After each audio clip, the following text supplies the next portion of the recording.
Hi everyone. I'm back. I am back and I'm happy to see all of you here. Today we're gonna talk. We're gonna talk about the World Cup 2021 in Sochi. Well, about I was playing against Daisy Cori and I was playing black in the first game.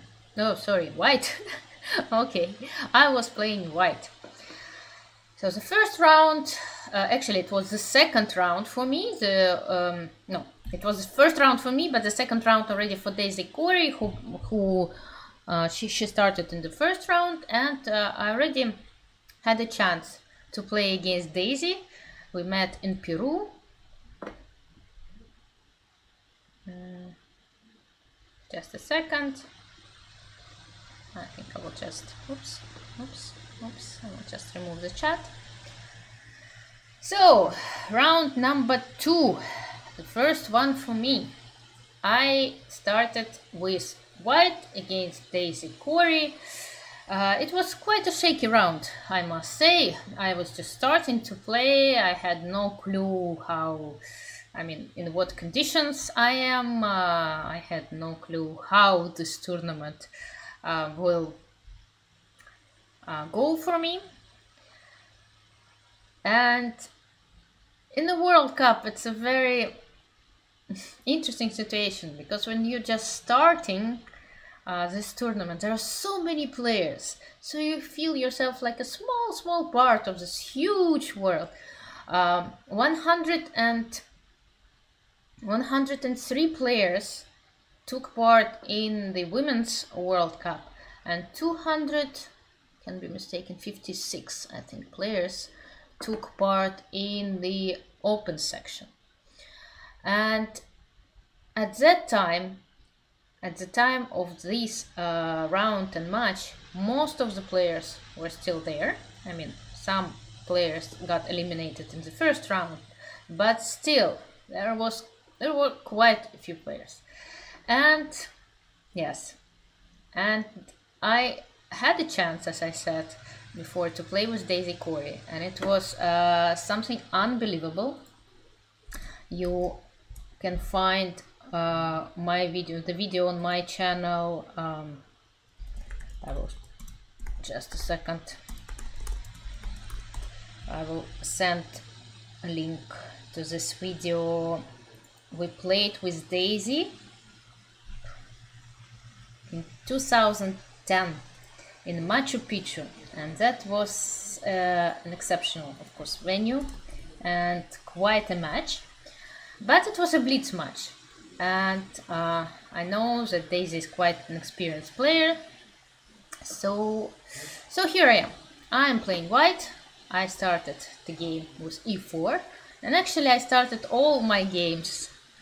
with e4. Rotten Cucumber, thank you so much. I started all my games with e4 in this tournament. So e4 is my favorite move after all. e6. Yeah, Daisy often plays the French defense. Actually, her brother, he was playing at the World Cup as well. He plays the French as well. But in the World Cup, he also used Cori. Okay, so e4, e6, d4, d5. And after this tournament, I can say that I've tried everything or almost everything. Well, I haven't played d3 in my career. I haven't played queen e2, but after d4, d5, I've tried every single system. Before this particular game, I've never had a chance to play e5. I've never played e5 in my life. When I was young, I was playing knight d2. That's the variation from my childhood. It's a very quiet line, and I noticed that if you play some lines in your childhood, usually you feel very comfortable in these lines. You remember them better, and we'll talk about this later on today. In the crucial game of this tournament, in my second game of the final against Alexandra Kosteniuk, I opted for this knight d2 line. I've also played knight e3 later, but after a while, after knight d2, the problem is that it's not so clear how to get an advantage, how to fight for an advantage after c5. That's why I switched eventually to knight c3, and I think most of the games nowadays I opt for this particular variation. I've also tried e takes d5, which is also quite a nice line, especially in games with shorter time controls. But for this particular match, I've prepared a new system for me, which is e5. Like the most direct approach, black gives up some space in the center, and I take the space. My pawn on e5 already crossed like the middle of the board. It doesn't let black's knight to develop normally, and I kind of close the position, and some of the pieces of black, especially this light square bishop, starts feeling suffocated. So of course c5 is a normal approach. Rotten Cucumber, thank you so much for gifting 5 subs. So it's a normal approach for black, try to undermine the centers, try c5 and eventually f6, c5, c3, knight c6, knight f3, and the main move here, the main move in this particular position, the main theoretical continuation is queen b6, trying to put the pressure on the d4 pawn, which is not hanging at the moment, but black keeps an eye on it. In the game, Daisy did not like the fact that I went for this system, did not want to see what I was preparing for this particular game, what I had prepared for this game after queen b6, and she decided to go to pick some sideline variations, some sideline, which so she played knight h6. This move is made sometimes after knight b6, for example. Black tries to get to f5 square. There are two possibilities, two maneuvers, knight h6, knight f5, or knight e7, knight f5. Both have drawbacks, but the main drawback of knight h6, of course, that after taking on h6, bishop take h6, that's the move I made, pawn structure, black's pawn structure is kind of weakened, and these two pawns on the h file will be weaknesses forever. There is no way to improve this pawn structure anymore, so statically this position is better for me. But of course, black, I would not call knight h6 a mistake, but I will not suggest to make this move in your games, because that means that you are playing in the worst, so you agree to play in the worst position. You hope to complicate somehow, somewhere later on, and in complications dynamically. Leslie Stardust, thank you so much for subbing. Dynamically try to trick your opponent. But if your opponent plays well, normally you would end up in a worse position. Here I played bishop e2. I tried to get to familiar positions that we studied at home. In fact, knight h6 here is really inaccuracy, because it allows me to play bishop b5, which seems to be much stronger than bishop e2. After queen b6 I can play queen e2. There were several games like this. I will not dive into long theoretical lines, but it's possible. This setup is possible. It doesn't really change a lot. Probably it's more active in some way, but it will lead to something similar that happened in our game. Bishop e2, queen b6, so black is threatening to take on b2. Sometimes this pawn is being sacrificed, but not in this particular position. But it's not this particular position. Queen d2, protecting the pawn. Sometimes it's that simple. Bishop g7, castle, castle, knight a3. And in fact, we analyzed this position with my husband at home. just before the tournament. And c takes d4. Well, eventually black needs to take on d4 because white, for example, if black tries not to take on d4, I'm going to play knight c2. The pawn on b2 cannot be taken because the queen will be trapped, and then for example f6, e takes f6, rook takes f6, and then I can force a black to take on d4 by playing b4, and again we'll reach the same kind of position that happened in the game. So knight a3, that's move very important. It looks very strange and we say knight on the rim is dim, but in fact it heads to c2, where it will support the d4 pawn, and at the same time it will support the key move in this position, which is b4. Why this move is so important, we'll talk a little bit later. C takes d4, c takes d4, that's what happened in the game. f6, e takes f6, rook takes f6, knight c2. And as I said before, we did have a chance to look at this position at home. Wow, thank you so much, Chipotle Sensei, for 10 gift subs. I did not recall all the lines, of course, during the game, but I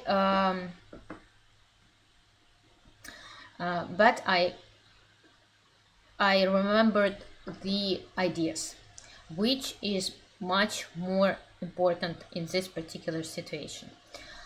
Bishop d7, b4, and there were some games like this against Grandmaster games. I did not already recall how they went, but what worried me a little bit during the game, all these possibilities of sacrificing the exchange on f3. And actually there was one game like this. Black played a6, a4, rook takes f3. There was a game between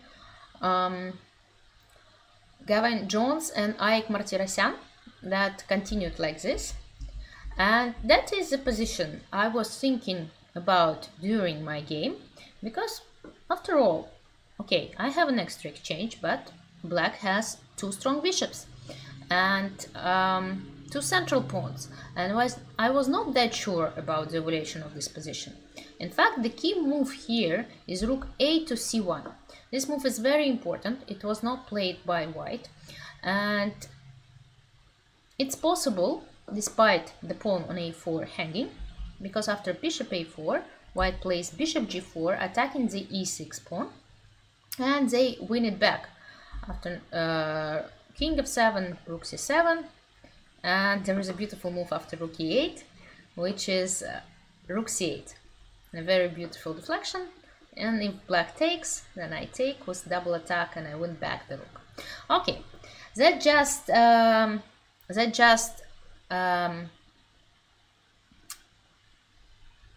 example line of what could have happened if black sacrificed on f3. But in the game, Daisy continued with rook f7, and actually I think it's a novelty. According to all my games in my database, I haven't seen games with rook f7. Well, rook f7 is quite reasonable. Why it's reasonable? Black is trying to protect this e5 pawn square. And why the b4 move is so important? Because I'm trying to play b5 and I'm trying to push this knight, who is defending the e5 square, away. But for some reason in the game I did not make this move b5 for quite a while, and I have no clue why. Here I should have played b5, push the knight to e7, then play e4. After knight g6 I could play g3, protecting the f4 square, and e5 is not good enough here because this pawn will be lost. But okay, for some reason I did not make this move. I played a4. Okay, rook a to f8. Quite logically, black continues her plan. She's doubling the rooks on the f file. Rook a3. So I'm protecting this knight. Knight e7 and again b5 would have been a better choice. Here I made a very bad move. It was a move that I cannot really explain. I mean, I cannot explain myself. I cannot recall what I was thinking, why I made this move. I played knight to e3. Probably my intention was to play after knight g6, knight g4, but again, knight g4, well, this knight is hanging here. Black has h5, she has rook f4. It's not a bad move. I mean, it is a bad move. I think it is a bad move. It's a move, and also, the minute I played knight e3, I realized that black can play knight e6 back, and I am kind of obliged to go back because it's a fork. But of course, black didn't want to go back, and my opponent, knight g6 was a good idea here. My opponent played rook to f4, and here, well, I made a good choice. I agreed that the move that I just made, which is knight e3, was a bad move, so I went back. Sometimes it's better to realize that you just played badly, just made a bad move, and get back if you have a chance. Sometimes you don't have a chance. Sometimes you don't have a chance for that. In this particular position, I was able to king to h8, played my opponent. Probably not the strongest move. Maybe she could have tried to find a better continuation and to prepare better for g3 in order not to leave the rook from the fourth rank. For example, these computers suggest queen d6 and after g3 rook e4. Well, hard to believe, but anyway, my opponent played king to h8. I played g3 and she retreated the rook back. It was here after rook e4. I might have some ideas with knight e5. Or I like the move queen d1 with the idea to play bishop d3. And what happens here, the idea is that if everything is taken, this pawn is hanging, and you see that the king on h8 is not so perfectly placed, right after queen c3. I kind of, oops, looking to the king. Okay, my opponent played rook 4 to f7, and here I made a move that that's hard to explain. There were some lines that I calculated, and I don't really remember what I was why, but I like this move very much. I remember that during the game I thought, I mean, when I saw this move, I thought, yes, that's the move to make. Somehow I'm opening the e file for some reason, with some ideas. But again, b5 was the right move to continue. I don't know why I was so stubborn not to make it. a5 is not a good idea here because black wants to go to d6. And, well, I mean, you can play a5, of course. But I think b5 is just better. I think it's just better. I played bishop to d1. Knight f5 played my opponent, and it seems to be a mistake. It would be better to play knight g6 to protect the d6 square, e5 square, or to play queen d6, again, not letting my knight go to e5. Because after knight f5, I played knight e5. And after this exchange, these weaknesses on the h file black start to feel them. Without this bishop, they start to feel that these pawns are weak. They need to be protected. The king is weak. Rook to g7. b5. Finally I realized that this move is a very good one, that it takes under control the c6 square. It opens up this diagonal. Now in this particular position it can already be quite useful for my pieces. Black had to play a6, had to try to undermine these pawns, try to destabilize my pawns on the queen side. Instead she played queen c7 and it's almost over. It's hard to believe, but it's almost over after that, because position, I start to control the position. There are no more tricks, there are no more hanging pieces, and it's almost impossible to find counterplay for black. I want to play queen knight d4, I want to exchange this knight. I'm not against exchanges here, because these weaknesses, they will be here forever. And with less pieces, there are less chances for counter attack, for counter threats. And well, okay, queen c5, rook c3, queen b6, some kind of strange maneuvers with queen, but we were already getting low on time. And actually during two games of this match I was in time trouble, and I didn't have enough time to calculate everything in round move 40. But in this particular game I missed several winning continuations. In the second game I was lucky. Even though I didn't have enough time to calculate everything, I played the good moves. But we'll talk about it. We'll talk about it later.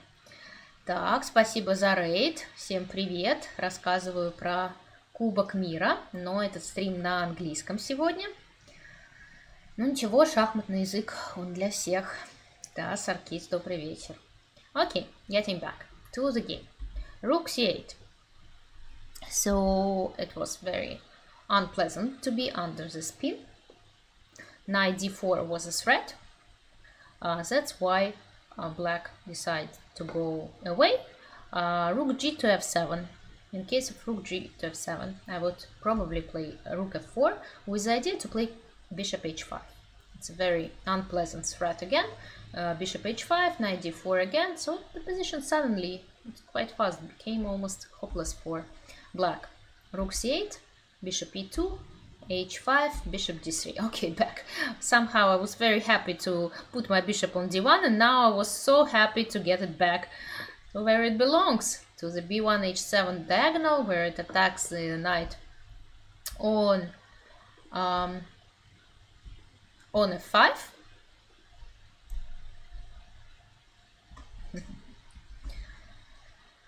Knight d4. Exchange.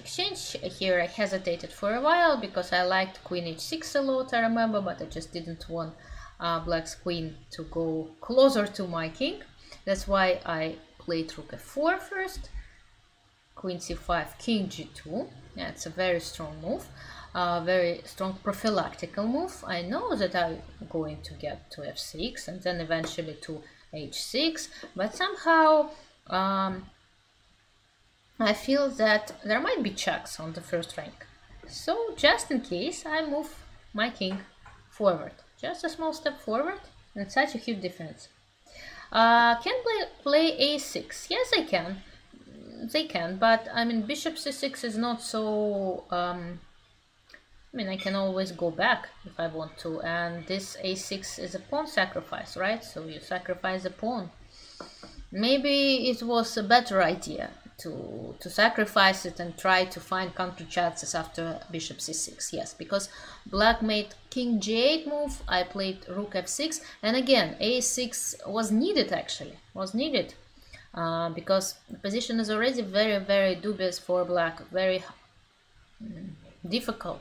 And when you feel that your opponent is starting to win this game, you need to do everything that anything that in your power to complicate, even if it requires some sacrifices, even if theoretically they are not correct. But yes, I agree with you that a6 and bishop c6 is a nice idea here, and it would be more difficult probably for myself to play precisely in a time trouble. And we were, Daisy and I, we both were in a pretty big time trouble. I think with about 2-3 minutes on our clock. It's moved 32, so quite shaky already. Queen a3, and I just felt that my attack is very strong. I was not able to calculate everything till the end, but I saw the idea of bishop h7. For example, if a bishop takes on b5 here, I have a very strong, devastating bishop takes h7. Very beautiful move. The idea is that after king takes h7, I give a check. I play rook g6, and pay attention, my king is on g2.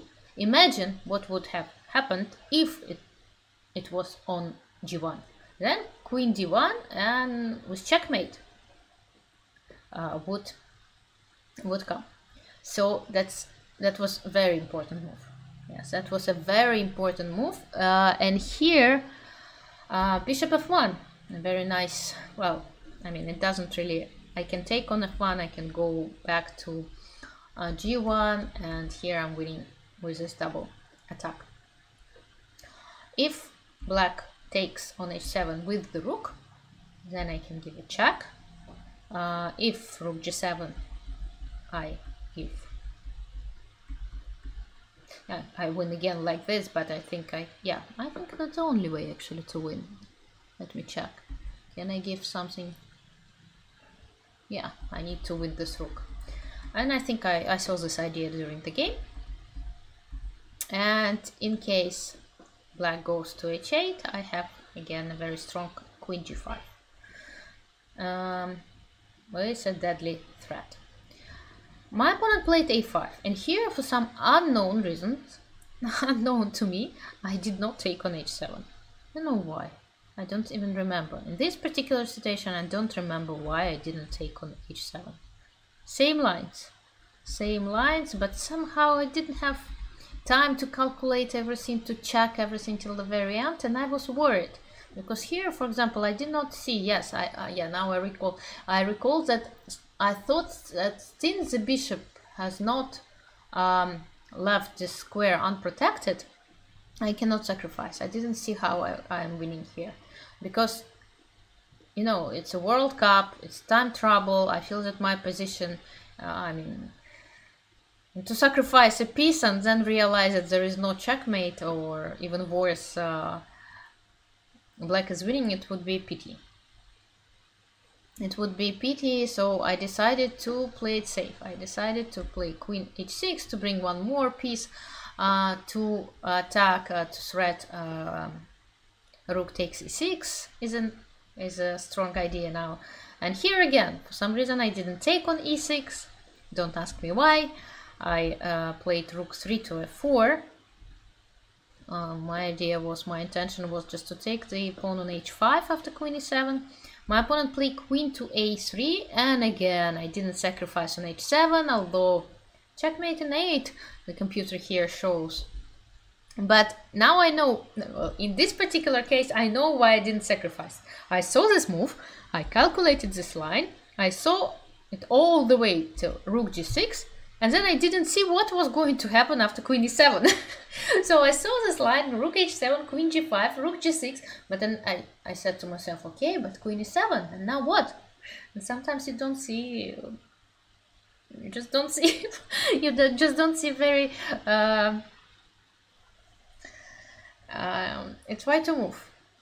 I'm sure my spectators would be more, yeah, the pin, exactly. And somehow I just didn't realize the rook is pinned. Yeah, the queen is hanging. Exactly. I just did not realize it in a time trouble that the rook is pinned, and I can just simply take the queen. Yeah, that happens. That happens. That's why I didn't play a rook takes h7. The flag was falling, and it's move 1, 2, 3, 4 moves to make.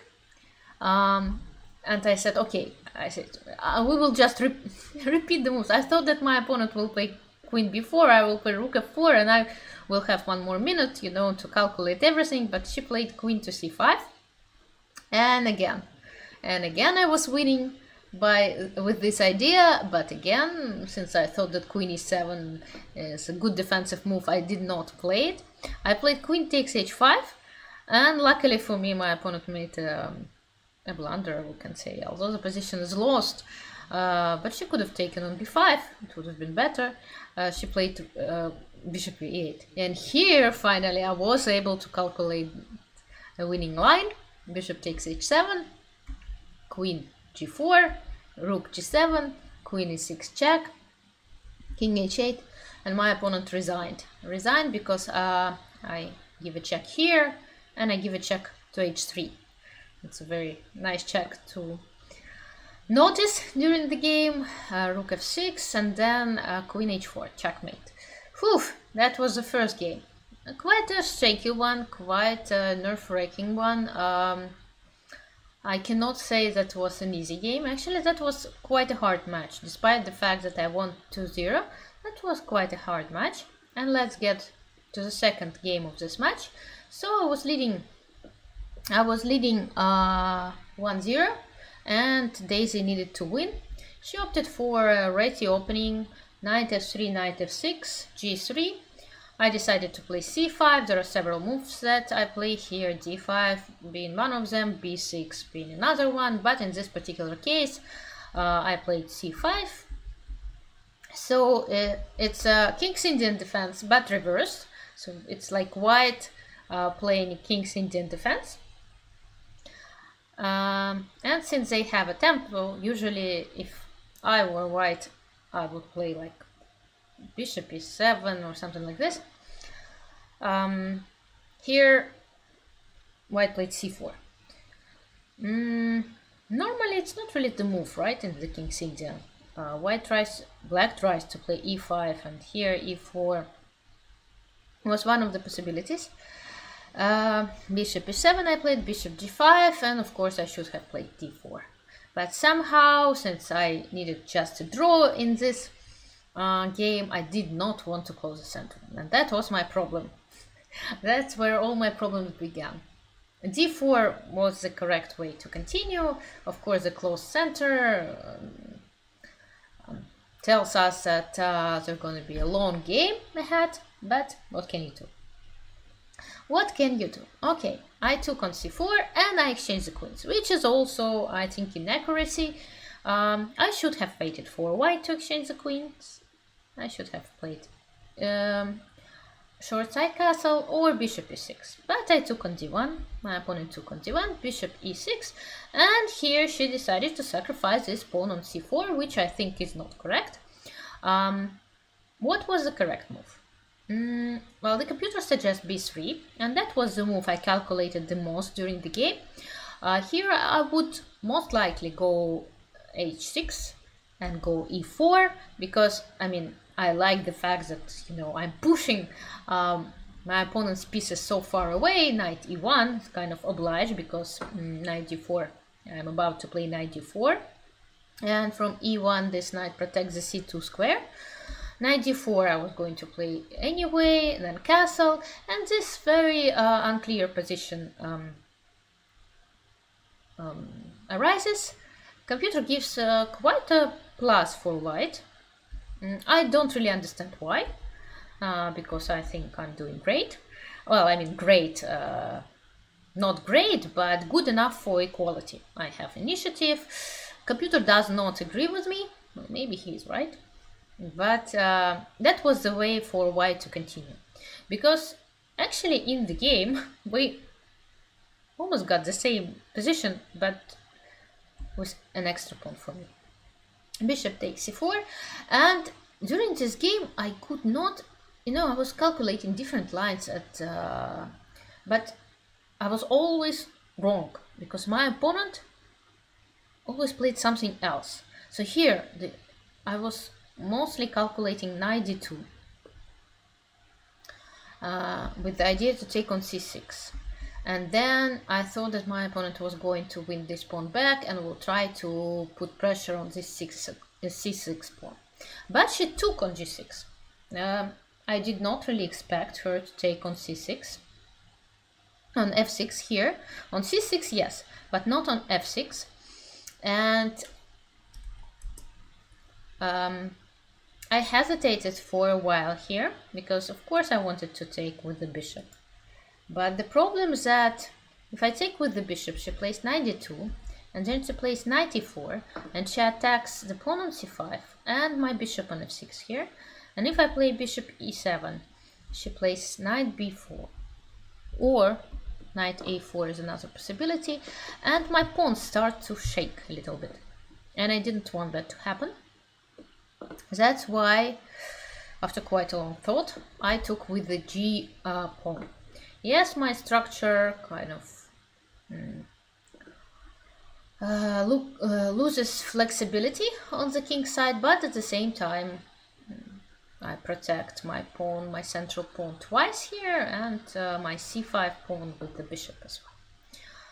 Here I calculated mostly knight d2 anyway for my opponent, and then knight to e4, but this bishop, since it protects both pawns, it lets my knight go forward. Knight d4 is a very strong move here, and then I have f5, and I wanted to show you one line, which is a very nice line. E takes d4, c takes d4, both knights are under attack, and if white plays knight b5, black has a very strong move, which is f takes e4, knight c7 has to be played, king d7, and after knight takes a8, another intermediate move, which is f5.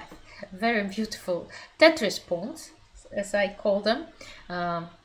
If you played Tetris, you must know this figure.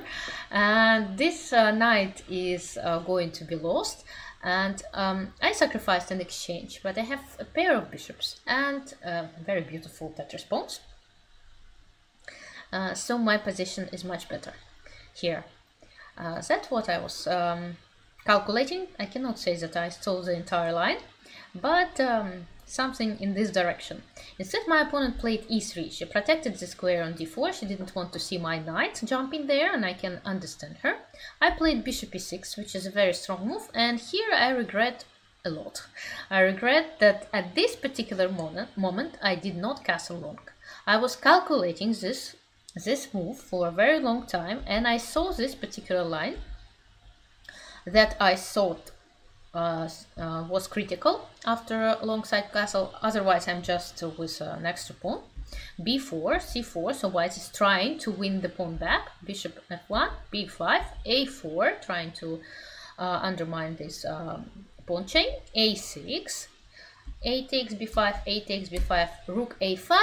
I saw this whole line during my game. I saw the move bishop d7, but somehow I was afraid that my king is very weak, and I was not able to evaluate this position correctly. That's a problem with chess, with calculation in chess. Sometimes you see lines, and you see the correct lines, but you just, either afraid of being not seeing something, or not evaluating the line correctly.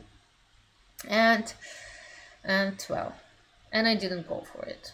And that was one of the strongest moves here, longside castle. Another possibility, I did not like move rook d8 because of knight c7. And well, that was possible, but I just did not really like it.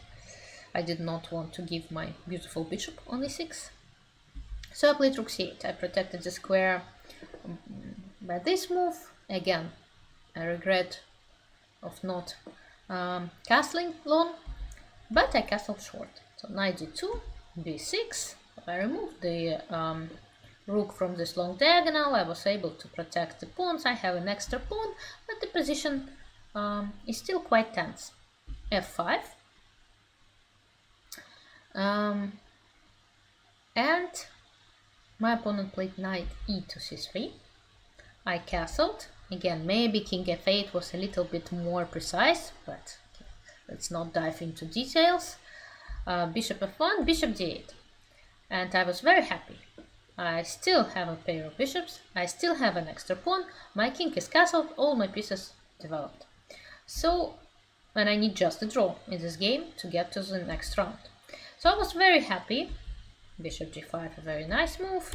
f4 is a very nice move. Bishop a6. And here, a dilemma moment. I could have played rook c to d8 and then king to f6. And the position is equal here. But I saw this wonderful idea of sacrificing an exchange. F takes e3. And I calculated it for a while and I thought that it's strong. So what could I do? So I sacrificed it. And my opponent made a mistake immediately. She played h4. She should have started with bishop c8. Why? Because after h4 I have an extra line which starts with bishop takes d5.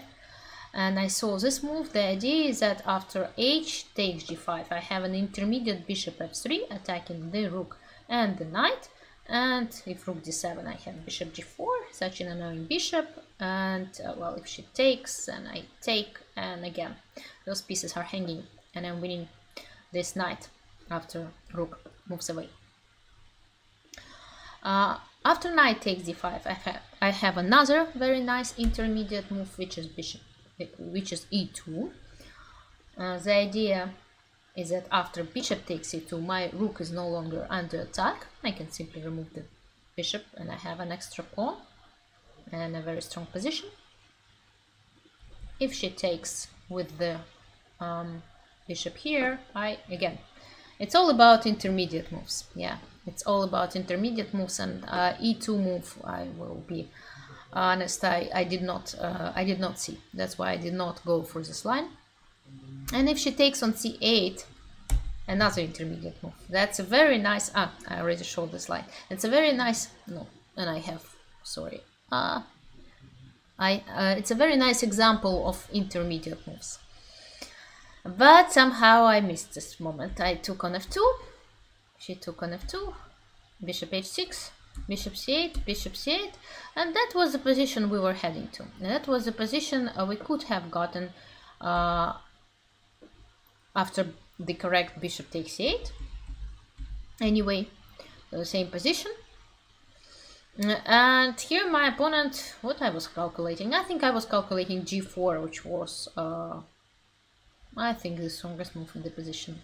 I was calculating, and suddenly my opponent played knight f6. And I said, wow, suddenly this kind of move, I did not expect it at all. And I did not have time to, or maybe I did not spend enough time to breathe in, breathe out. I mean, I knew that I just need to play knight d4. I need to cover this line. I should not let the rook go in. I have two bishops. After knight c2 e8, it's not a checkmate. No, I go to h8. Why to h8 and not g6? Because it will be vulnerable here. The king after king g6, and white has some tricks which are quite unpleasant. So king h8 is the right move to continue, because here after rook e1 I just have knight c2, and with the king on g6 I don't have knight c2 because of rook e5 and checkmate. That's a big difference. Yes, if you have problems, just breathe in, breathe out. Sometimes it helps tremendously in chess. But I thought that I see a winning variation. I was so happy, and I did not spend. No, I should have spent much more time. I took on f6. I went back to g7, and I played rook d8, all in a second, because I thought that I'm just winning.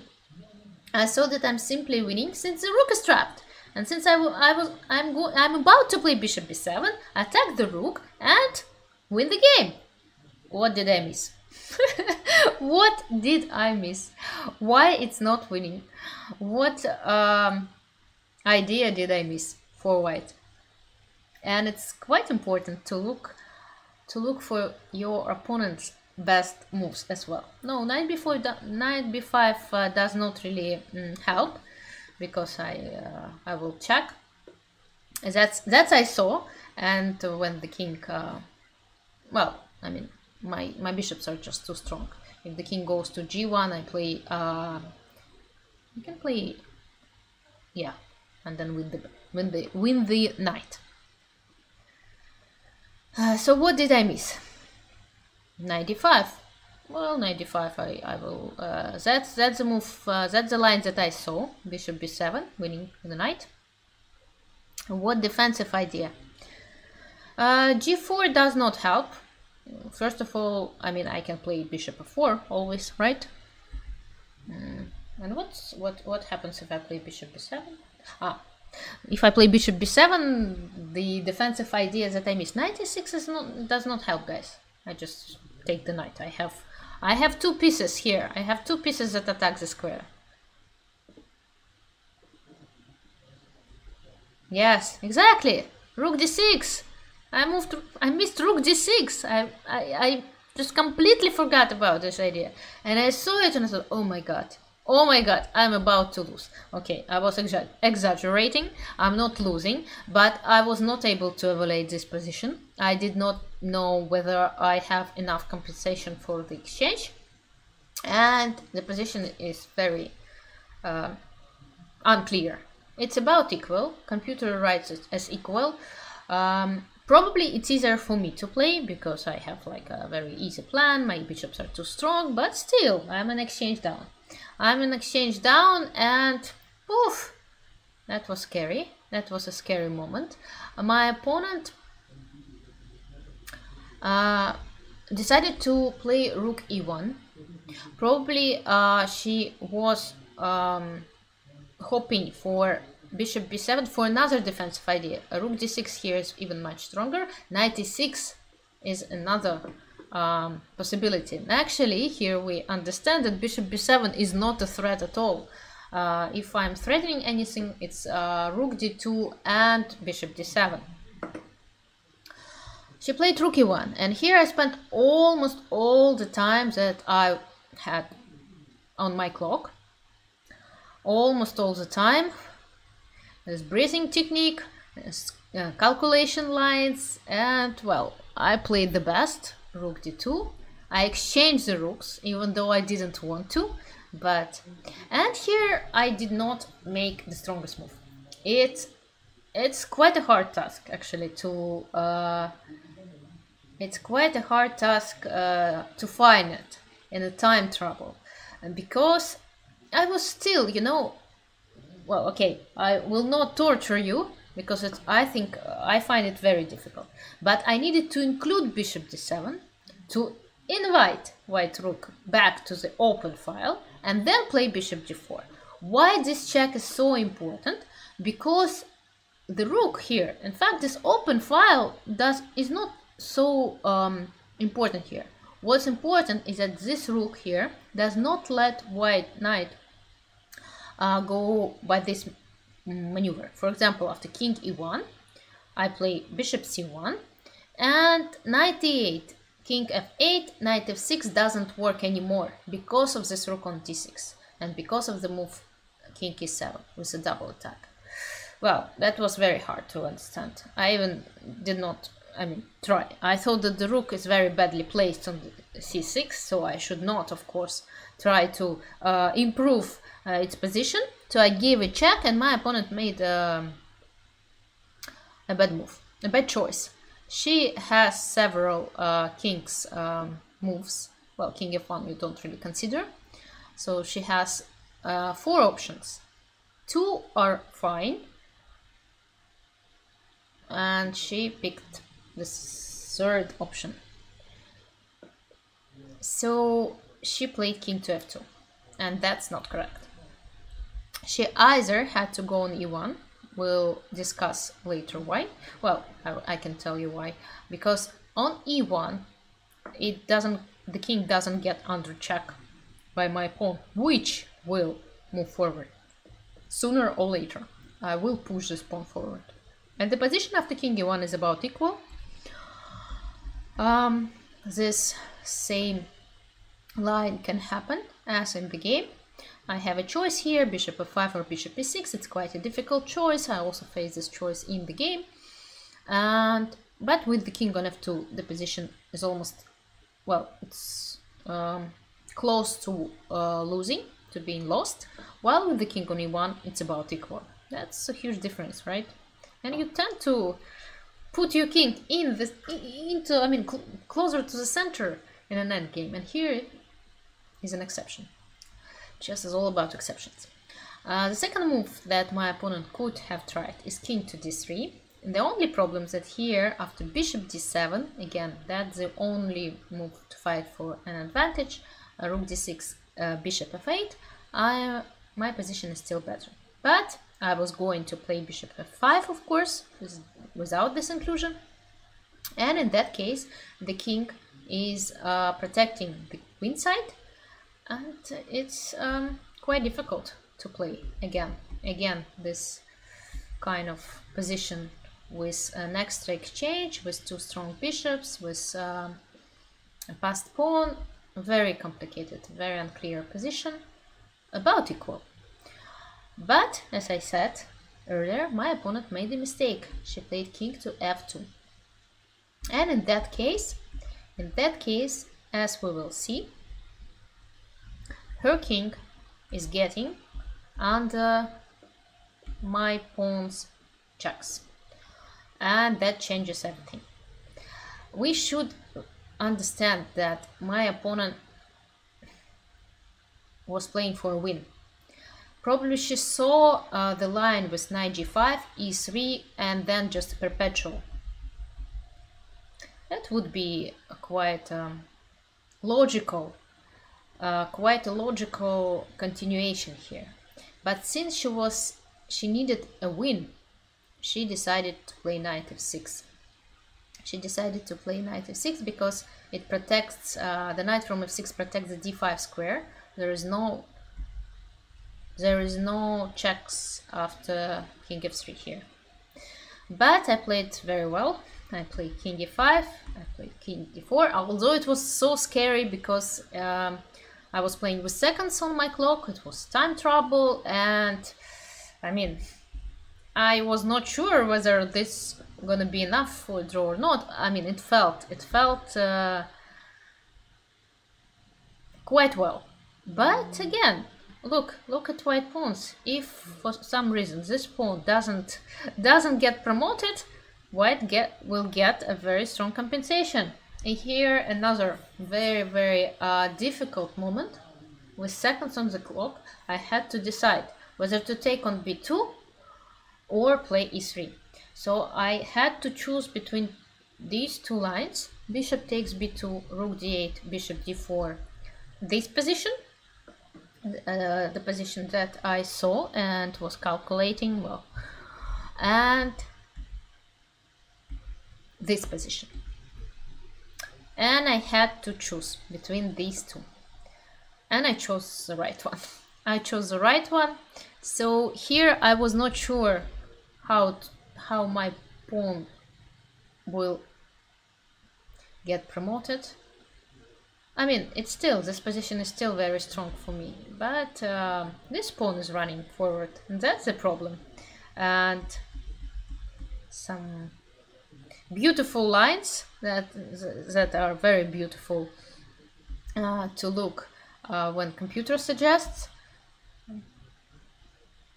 But during the game I played e3, and I think that's the strongest continuation here. I took on b2, I played bishop d4, and here knight a4 is the only move, of course, because e2 is a threat. I'm about to promote my pawn, so she plays knight a4. Now she is threatening to take on c5, and quite a difficult moment here, like a trouble-like position, but I solved it correctly. I picked the strongest move. Which is king to c2 here. I thought that after e2, knight takes c5, king c4, king e2, bishop takes c5, a4.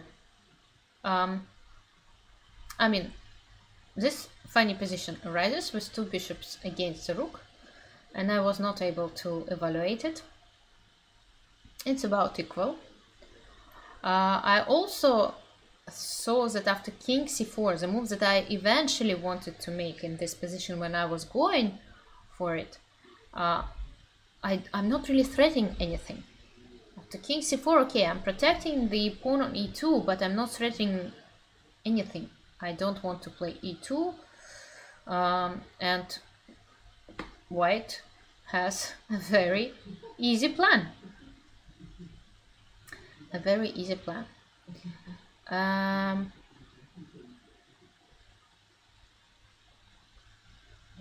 How does black stop the pawn after bishop g4? You mean how does white stop the pawn? I'm not sure where. I'm not sure at what position. Here. Or here, you mean, probably. But the problem is that, well, first of all, rook e8 is always possible, and knight c5 is also possible. So bishop g4 is a nice idea, but not in this particular moment. And after king c2, why is this move so strong? I do have a threat. And my threat is to play bishop c4 and to play e2. And when I realized it, I immediately knew that this is the move to make. Sometimes you calculate and calculate and calculate all those difficult lines, and you see one move and you just know that that's the move to make. And that was the case. I played king c2, after h5 I've played bishop c4, and now my pawn is just promoting. There is no way for white to stop it. After knight b6 I have bishop b5, my opponent played h6, but then I have e2, rook e8, king d2, and now I'm threatening to cover the e file and promote it into a queen. After h7 I even made one more check, and that's how the first round ended. I won it 2-0. But these were two difficult games. And actually I spent almost, how many minutes? I spent explaining these games to you. I hope that you are not bored and we can continue. Yes, two nice games, but I was not really, you know, feeling powerful or something, or exceptional, but these games were nice. I was still missing some of my opponent's moves, similar to the third round.